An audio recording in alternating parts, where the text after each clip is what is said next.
ঈদুল আজহার দ্বিতীয় দিনে গাজায় আরও অন্তত ৭৫ জনকে হত্যা করেছে ইসরায়েল। এর মধ্যে গাজা সিটিতে একটি আবাসিক ভবনে বোমা বর্ষণের ঘটনায় অন্তত ১৬ জন নিহত হয়েছেন। ধ্বংসস্তূপের নিচে আরও বহু মরদেহ চাপা পড়ে রয়েছে বলে জানিয়েছে গাজার সিভিল ডিফেন্স।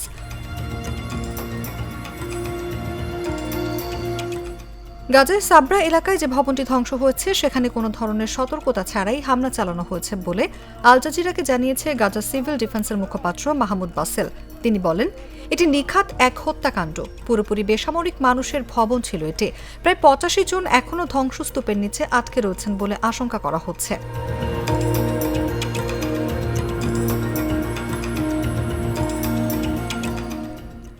শনিবার হামলার সময়কার অভিজ্ঞতা জানিয়ে হামেদ কেহিল নামের এক বাস্তুচ্যুত ফিলিস্তিনি বলেন, আমরা ঘুম থেকে উঠলাম বিস্ফোরণের শব্দে, ধ্বংসস্তূপ আর্তনাদ আর পাথর পড়ে মাথায় আঘাত লাগার মধ্য দিয়ে। ঈদের দিন শিশুদের সাজিয়ে আনন্দের প্রস্তুতির বদলে আমাদের আজ মরদেহ টানতে হচ্ছে।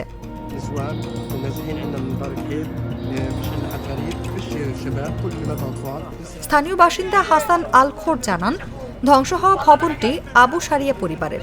তিনি বলেন, আল্লাহ যেন ইসরায়েলি বাহিনী ও নেতানিয়াহুর বিচার করেন।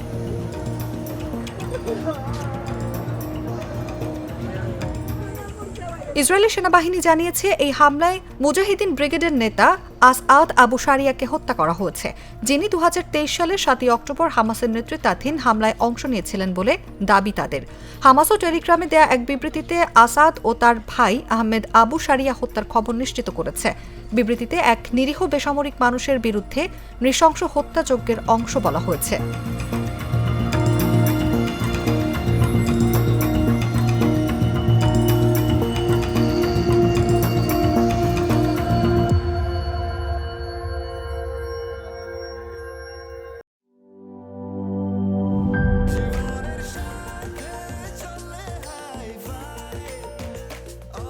স্বাস্থ্যকর অল টাইম, সব সময় অল টাইম হেলদি লাইফ।